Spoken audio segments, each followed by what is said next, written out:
ठरलं तर मागच्या आजच्या भागाची सुरुवात होते अर्जुन पासून. तर आता इथे अर्जुन सायलीचा आयडेंटिटी कार्ड ठेवत असतो आपल्या कपाटामध्ये आणि तेवढ्यातच आता सायली कॉफी घेऊन येत असते खोलीमध्ये त्यांच्या. तर आता इथे अर्जुन मात्र तिचा आयडी कार्ड बघतच असतो बघा प्रेक्षक हो. आणि तेवढ्यातच आता सायली दरवाजा उघडते आपल्या खोलीचा. तर आता अर्जुन मात्र लपवतो तो आयडी कार्ड आपल्या बॅगेमध्ये आणि आता सायलीला बघा थोडासा संशय येतो प्रेक्षक हो. तर आता ती बघते काय करतो अर्जुन म्हणून. "अरे बायको," असं म्हणतो आता अर्जुन, "तू कॉफी घेऊन आलीस पण?" असं म्हणतो आता अर्जुन. तर आता सायली हसते बघा आणि आता ती अर्जुनकडे जाते. "तुम्ही थकला असाल ना म्हणून लगेच कॉफी केली. घ्या," असं म्हणते आता सायली. "सो स्वीट," असं म्हणतो आता अर्जुन. ग्रेट," असं म्हणतो आता अर्जुन. आणि आता अर्जुन बघत असतो कपाटाकडे. तर आता सायलीला संशय आलेला असतो, तर ती पण कपाटाकडे बघत असते.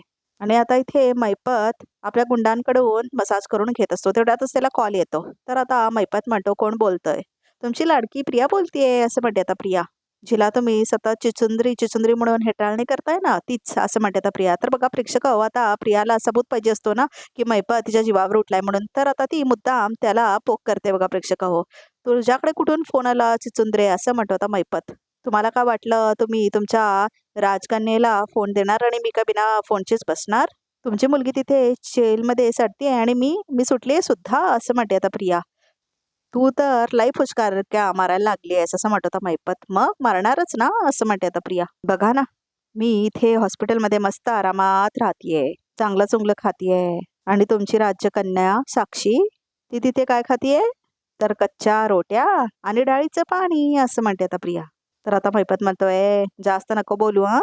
तुला लवकरात लवकर जेलमध्ये जायला लागणार आहे आणि बघता बघता माझ्या मुलीला तिथून सोडून आणणार आहे घरी," असं म्हणत होता मैपत. "अण्णा सर, अरे ज्या दिवशी आम्हाला शिक्षा झाली आहे ना, त्या दिवसापासून तुम्ही फक्त हेच बोलताय," असं म्हणते आता प्रिया.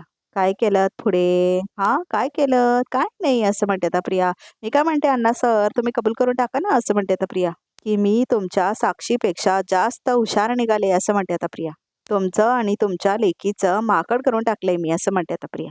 "थोबाड बंद कर चिच्चुंद्रे," असं म्हणत होता मैपत. "तुला जर जिवंत राहायचं असेल तर थोबाड बंद कर आणि माझ्यापासनं लांब राहा," असं म्हणत होता मैपत. "का का का का काय कराल हो तुम्ही?" असं म्हणते आता प्रिया. "काय कराल?" असं म्हणते आता प्रिया. "एखाद्या गुंडाला पाठवाल ना मला मारायला," असं म्हणते आता प्रिया. "हेच तर तुम्ही करत आलात," असं म्हणते आता प्रिया. "प्रत्येक वेळेला तुमच्या त्या गुंड माणसामागे ना लपत असता तुम्ही," असं म्हणते आता प्रिया. "हिम्मत असेल ना तर स्वतः या इकडे हॉस्पिटलमध्ये," असं म्हणते आता प्रिया मुद्दाम बघा प्रेक्षक हो. "पण तुम्ही येणारच नाही. तुम्ही तुमचं तोंडही दाखवणार आहे हो नाही हो. कारण तुम्ही एक नंबरचे भेकाडात भेकाड," असं म्हणते आता प्रिया आणि हसायला लागते. "भेकड," असं म्हणते आणि म्हणते, "अख्खा जगासमोर राजा असल्याचा आवडणारा महिपत शिखरे एक नंबरचा भेकट आहे भेकड." "भेकड कुठचा?" असं म्हणते आता प्रिया. "बरं," असं म्हणतो आता महिपत आणि आता ती फोन ठेवते. तिला मुद्दाम उकसावून, "मी खूप मोठी रिस्क घेतली आहे, पण त्याचा उपयोग व्हायला हवा," असं म्हणते आता प्रिया. कारण तिला आता पाहिजे असतो ना प्रेक्षक हो, पुरावा सुटण्यासाठी जामीन घेऊन तिच्यासाठी सगळं करते ती. तर आता सायली म्हणते, "खोटं, सतत खोटं. काय लपवतायत हे माझ्याकडून एवढं?" असं म्हणते आता सायली. "नक्की काय चालू आहे ह्यांचं कळतच नाहीये मला," असं म्हणत असते आता ती स्वयंपाक करता करता. आता तिला आठवतं कसं अर्जुन तिच्यापासून लपवून तिचं काहीतरी लपवलेलं असतो ना कपाटामध्ये, सगळं आठवतं तिला. आणि ती म्हणते, "काय लपवलं असेल नक्की? त्या बॅगेमध्ये जाऊन बघायलाच हवं," असं म्हणते तर सायली. तेवढ्यातच अर्जुन येतो खाली. तर आता तो म्हणतो, "बायको, तुम्ही जा बघू इथून पहिला. मी स्वयंपाक करत असताना कोणी इथे आलेलं आणि लुडबुड केलेलं मला चालत नाही, माहित नाही ना तुम्हाला," असं म्हणते आता सायली. तर आता अर्जुन म्हणतो, "हां, अगं पण माझं ऐकून तरी घे," असं म्हणत होता अर्जुन. "त्या चैतन्याला खरंच माहीत नव्हतं की माझी मीटिंग आहे आज म्हणून," असं म्हणत होता अर्जुन. "खरंच तर कशी समजूत काढू तुझी मी," असं म्हणत होता अर्जुन. "तूच सांग." तर आता सायली मात्र आपल्या कामातच बिझी असते. तर आता तेवढ्यातच अर्जुनला कॉल येतो बघा प्रेक्षक हो. तर आता तो बघतो. तर आता अर्जुनला एक प्लॅन आठवतो. "बघ बघ, चैतन्य का नाम लिया और शैतान हाजीर," असं म्हणतो होता तो. "त्याचाच फोन आहे चैतन्यचा," असं म्हणतो होता अर्जुन. तर आता सायली बघते. तर आता अर्जुन म्हणतो, "आता बघ मी त्याला कसं ओरडतो. बघ, हॅलो," असं म्हणतो होता अर्जुन. "काय चाललंय तुझं चैतन्य?" "मी?" असं म्हणत होता चैतन्य. "माझी मीटिंग ठरली आहे. तुला माहित नव्हतं तर मला विचारायचं होतं ना आधी. पण नाही, तू तर माझ्या बायकोला खोटं बोलून फार मोकळा झालास आणि आमच्यात भांडणं लावलीस तू आता," असं म्हणत होता अर्जुन. तर आता सायली चिडून बघते अर्जुनकडे. "बघ बघ बघ, माझी बायको अजून सुद्धा चिडली आहे माझ्यावरती. डोळे ओटारून बघतेय. तुला ह्याची शिक्षा मिळणार. पण याआधी सगळ्या आधी सांग, तुझा फोन स्पीकरवर आहे का? नाही अजिबात नाही असं म्हणतो. आता अर्जुन माझं पहिला ऐकून घे. शिक्षा मला नाही तुला व्हायला हवी. तू मला सॉरी बोल कळलं? आज कुठली मीटिंग होती ते चांगलंच माहिती आहे मला. तुला नव्हतं माहिती. तू ना सायली बहिणीशी खोटं बोलतोयस आणि सगळं माझ्या अंगाशी येतंय असं म्हणतो आता चैतन्य. आता काय हा? हां, असं म्हणतो होता अर्जुन. अरे सॉरी, सॉरी म्हणतोय असं म्हणतो होता अर्जुन. परत असं करायचं नाही हां, असं म्हणून रडतो होता अर्जुन. कन्फ्युजन असलं तर मला विचारायचं आधी. मी मी तू परत असं करू नकोस असं म्हणतो होता चैतन्य. आणि हां, आता सायली वहिनीसमोर तू हे सगळं ॲक्टिंग करून झालीच असेल तर जरा बाजूला ये. मला तुझ्याशी बोलायचं आहे असं म्हणत होतं चैतन्य. मी जे बोलणार आहे ते सायली वहिनीला कळायला नको आता असं म्हणत होतं चैतन्य. हॅलो काय? असं म्हणत होता अर्जुन. अरे आवाज कट होतोय रे असं म्हणत होता अर्जुन. अरे किचनमध्ये आहे ना मी बायको असं म्हणत होता अर्जुन. तर आता अर्जुन जातो साईडला आणि मी बोलतो त्याच्याशी साईडला जाऊन असं म्हणत होता अर्जुन. आणि आता तो बोलतो हॅलो हॅलो हां असं. तर आता इथे सायली बघा बावळटासारखं विचार करत बसते अर्जुन तिला फसवतोय काय म्हणून. तर आता ती मनातल्या मनात विचार करते की चैतन्य भाऊशीशी हे बोलताय तोपर्यंत बघता येईल की ह्यानी बॅगेमध्ये काय लपवलंय ते असं म्हणते आता सायली. तर आता सायली गॅस बंद करते आणि ती जाते बघा प्रेक्षक वरती बघायसाठी आपल्या बेडरूममध्ये की काय लपवतोय अर्जुन म्हणून. बोल असं म्हणत होता अर्जुन. काय बोलायचंय बोल आता. तर आता इथे चैतन्य शॉकमध्ये असतो. मी बॉम्ब टाकतोय? अरे तुझं काय चाललंय अर्जुन? तू कुठे आहेस? नक्की काय करतोय? सायली वहिनींशी खोटं का बोलतोयस? कुठं चाललोयस त्यांच्याशी खोटं बोलून? काय चाललंय तुझं मला तरी कळू दे असं म्हणत होतं चैतन्य. अरे आश्रमात गेलो होतो असं म्हणत होता अर्जुन. सायलीचे जुने फोटो शोधत होतो. सोड रे ते सगळं. मी सांगतो तुला डिटेलमध्ये. पण तू आधी सांग तू असं काय सांगणार होतास मला? ते ज्याने माझी रिॲक्शन बदलणार आहे आणि ते बघून सायलीला टेन्शन येणार आहे. एक बॅड न्यूज आहे अर्जुन असं म्हणत होतं चैतन्य. तन्वीला वकील मिळालाय असं म्हणत होता चैतन्य. व्हॉट? असं म्हणत होता अर्जुन. हो असं म्हणत होता चैतन्य. तर आता इथे सायली उघडते आता अर्जुनची बॅग आणि बघते काय लपवतायत बघायचंच आहे. आणि तर ती उघडते आणि बघते की काय आहे त्या बॅगेमध्ये म्हणून. तर आता ती बघते सगळीकडे. तर तिला काय सापडतच नाही. मग आता ती अजून शोधायला लागते. तर आता शेवटी ती सगळे पेपर्स वगैरे बाहेर काढते अर्जुनची आणि तिला आता एक आयडी कार्ड सापडतं बघा प्रेक्षक हो. तर आता ती आयडी कार्ड ती आता बघते. तर आता ते सायलीचं आयडी कार्ड असतं. माझं शाळेतलं आय कार्ड असं म्हणते आता सायली. हे ह्यांच्याकडे कसं काय आलं असं म्हणते आता सायली. आणि माझंच आय कार्ड माझ्यापासून हे का लपवतायत असं म्हणते आता सायली. तेवढ्यातच आता अर्जुन येतो बघा प्रेक्षक आणि आता तो बघतो सायलीला ते आयडी कार्ड सापडलेलं असतं म्हणून. तर आता त्याला जरा शॉक बसतो. तर आता सायली मात्र त्याच्याकडे बघतच थांबते चिडून. तर आता इथे अर्जुन येतो आणि तो तो सायलीकडे समोर थांबतो. हे म्हणजे शाळेचं आय कार्ड असं म्हणते आता सायली. हे तुमच्याकडे कसं काय आलं असं म्हणते आता सायली. आणि जर तुमच्याकडे आलं होतं तर मला का नाही सांगितलं तुम्ही असं म्हणते आता सायली. तर आता अर्जुनला टेन्शन येतं. मी तुम्हाला काहीतरी विचारलंय असं म्हणते आता सायली. या छोट्या छोट्या गोष्टींमध्ये लपाछपवी का करताय माझ्यापासून असं म्हणते आता सायली. नाही तसं नाहीये मी काय लपवत नव्हतो बायको ते असं म्हणतो होता अर्जुन. तर सायली खूप चिडलेली असते बघा प्रेक्षक हो. तर आता अर्जुन जरा टेन्शनमध्येच येतो. तर आता इथे सुमन थांबलेली असते आणि नागराज येतो आणि आता इथे सुमन जोरात ओरडते, "कुठे गेला होता तुम्ही?" असं म्हणून नागराजला. "सांगितलं होतं ना," असं म्हणतो आता नागराज. "मित्राकडे चाललोय मी सांगितलं होतं ना," असं म्हणतो आता नागराज. "कोण मित्र? मैपत चिकरे?" असं म्हणते आता सुमन. तर आता नागराज चिडतो बघा प्रेक्षक हो. तर आता नागराज म्हणतो, "मग मैपत चिकरे सारख्या गुंडाला मी का भेटेन?" असं म्हणतो आता नागराज. "मी आज सकाळी तुम्हाला मैपत चिकरेच्या घरी शिरताना पाहिलंय. आज सकाळी मी तुमचा पाठलाग केला होता," असं म्हणते आता सुमन. "मी तुमच्या फोनवर त्या मैपतचं नाव वाचलं," असं म्हणते आता सुमन. "तुम्ही त्याच्याशी फोनवर बोलत होतात की मी तुला तुझ्या घरी येऊन भेटतो ते मी ऐकलंय. मी तुम्हा दोघांना मार्केटमध्ये बोलतानाही पाहिलंय," असं म्हणते आता सुमन. तर नागराज जरा घाबरतो बघा. तर आता नंतर सायलीला दाखवलंय परत. "ठीक आहे," असं म्हणते आता सायली. "आता जोपर्यंत तुम्ही मला खरं काय ते सांगत नाही तोपर्यंत मी तुमच्याशी एक अक्षरही बोलणार नाही," असं म्हणते आता सायली अर्जुनला. तर आता अर्जुन म्हणतो, "बायको थांब." "ओके," असं म्हणतो आता. "प्लीज इथे बघ. हे बघ मलाही तुझ्याशी खोटं बोलायला आवडत नाहीये," असं म्हणतो आता अर्जुन. "बरं, बरं. मी सांगतो खरं खरं," असं म्हणतो आता अर्जुन. "जे काही आहे ते सांगतो मी तुला. मी माझी मीटिंग आहे असं म्हणून आश्रमात गेलो होतो," असं म्हणतो आता अर्जुन. "आणि तिथे मी कुसुमताईला सुद्धा बोलून घेतलं होतं. मग आम्ही दोघांनी मिळून जे काही तुझे जुने फोटोज आहे ते सापडतायत का हे बघत होतो. आणि तेव्हा मला हे जुनं आय कार्ड सापडलं," असं म्हणतो होता अर्जुन. तर आता इथे सुमन म्हणते, "बोला ना, आता तोंड का शिवलंय तुमचं?" असं म्हणते सुमन.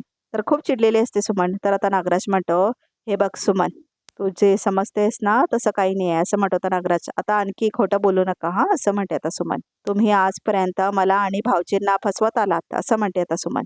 त्या महिपत चित्रेला सामील झाला. त्याच्या नादाला लागून तुम्ही आजपर्यंत काय काय केलं असेल देवालाच माहिती असं म्हणते आता सुमन. भाऊजी आधीच तन्वीच्या दुःखात आहेत.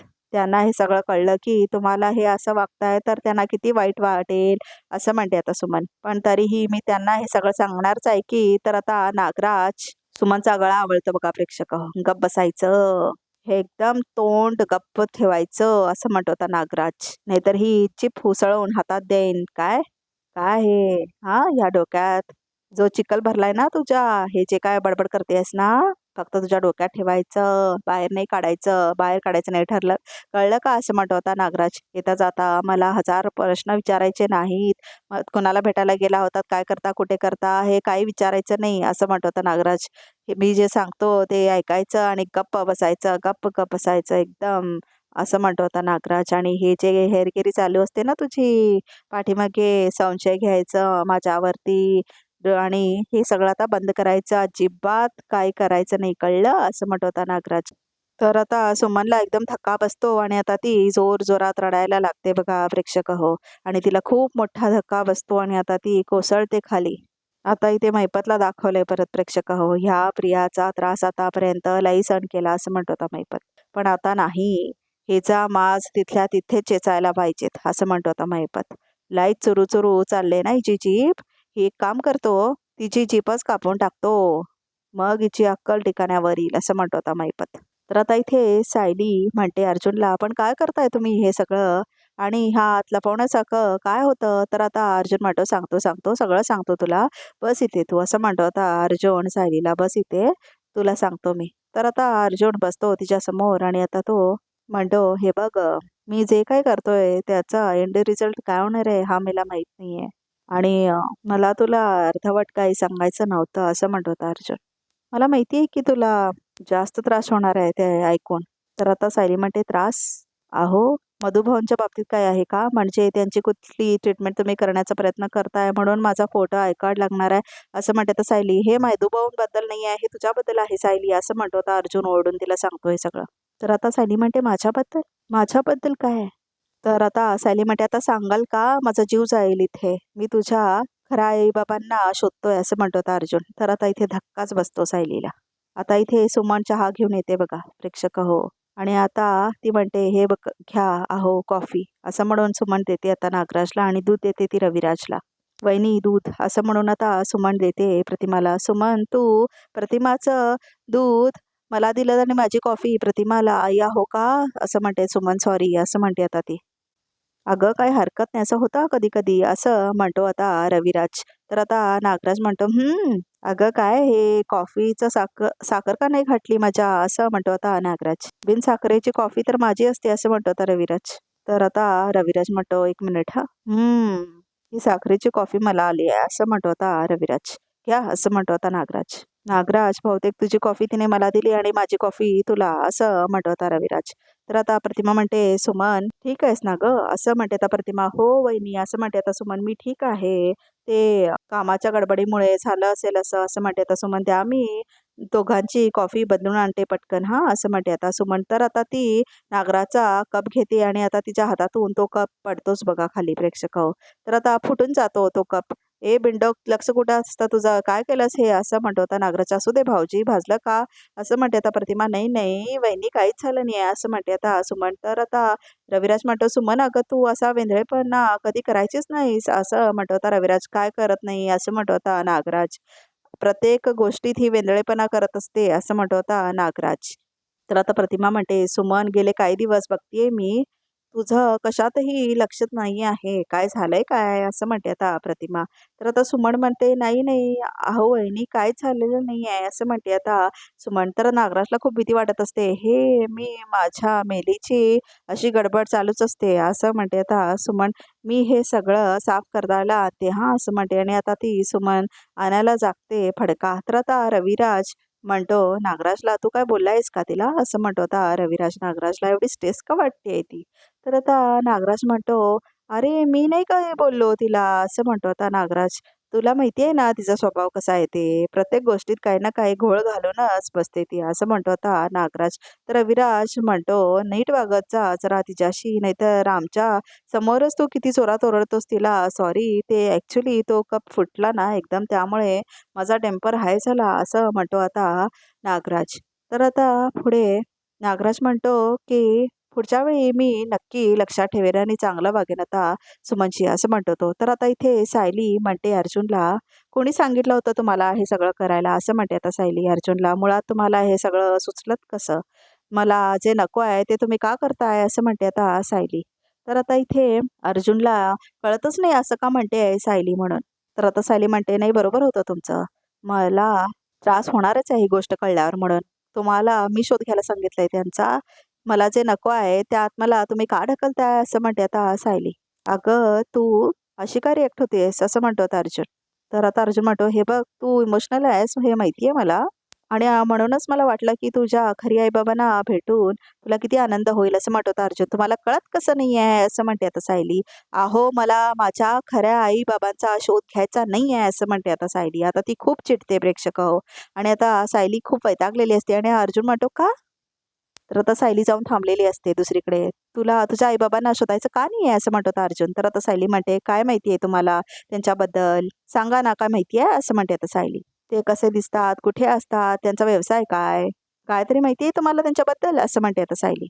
तर आता अर्जुन म्हणतो, "अगं, मला मला ह्यापैकी ह्या प्रश्नांचा काही उत्तरही नको आहे. मला काही फरक पण पडत नाही ह्याबद्दल." असं म्हणते आता सायली. "तू काहीही सांग, मी त्यांना शोधून काढणारच," असं म्हणतो आता अर्जुन. "आणि ते नाही सापडले तर? ते ह्या देशात, ह्या जगात पण आहेत की नाही तुम्हाला माहिती आहे का?" असं म्हणते आता सायली. "अगं, मला एवढं माहिती आहे काय ते मला मृगजळा पाठीमागे पडायचं नाहीये," असं म्हणते आता सायली. "तुम्ही त्यांना शोधायला गेलात आणि ते नाही सापडले तर मी काय करायचं?" असं म्हणते आता सायली. आजचा भाग इथे समजून बघूया तर रिकापमध्ये काय आहे ते. गणपती बाप्पा मोरया म्हणून विसर्जन करत असतात आता सुभेदार मंडळी सगळेजण आणि आता ते बाहेर विसर्जन करतात गणपती बाप्पांचं. पुढच्या वर्षी लवकर या म्हणून. तर आता सगळेजण प्रार्थना करत असतात. "आई, आई थांब. आई बाबा थांबा ना." असं म्हणत असते आता सायली आणि आता हे सगळं तिला स्वप्नात येत असतं आणि बाबा म्हणून ओरडते आणि उठते ती. तर आता इथे प्रिया आपल्या वॉर्डमध्ये असते आणि तेवढ्यातच तिथे मैपत येतो आणि आता तो तिचा पाठलाग करतो. कुठल्या बिळात जाऊन लपतात फार तुकडे केल्याशिवाय आज हा मैपत चिकरे इथून हलत नसतो असं म्हणतो आणि आता तो तिच्या पोटात खुपसणारच असतो. तर काय होणार प्रेक्षक हो माहित नाही. पण बहुतेक पुरावा मिळेल प्रियाला आणि आता ती सुटेल पण, की आता पुरावा मागितलेले असतात ना जामिनासाठी, की मैपतचा तिच्यावर जोर होता म्हणून तिने खोटं बोललेली असते कोर्टमध्ये हे सिद्ध करण्यासाठी. त्यामुळे आता ती ह्याच्यासाठी आज मैपतला कॉल केलेला असतो ना, की तो यावं आणि ती सगळं ते रेकॉर्ड करावं म्हणून. तर आता प्रेक्षक हो काय माहीत हा पुरावा मिळेल की डायरेक्ट प्रियावर जाईल. तर उद्याचा भाग इंटरेस्टिंग होणार आहे. तर प्रेक्षक हो या चॅनलला नक्की सबस्क्राईब करा.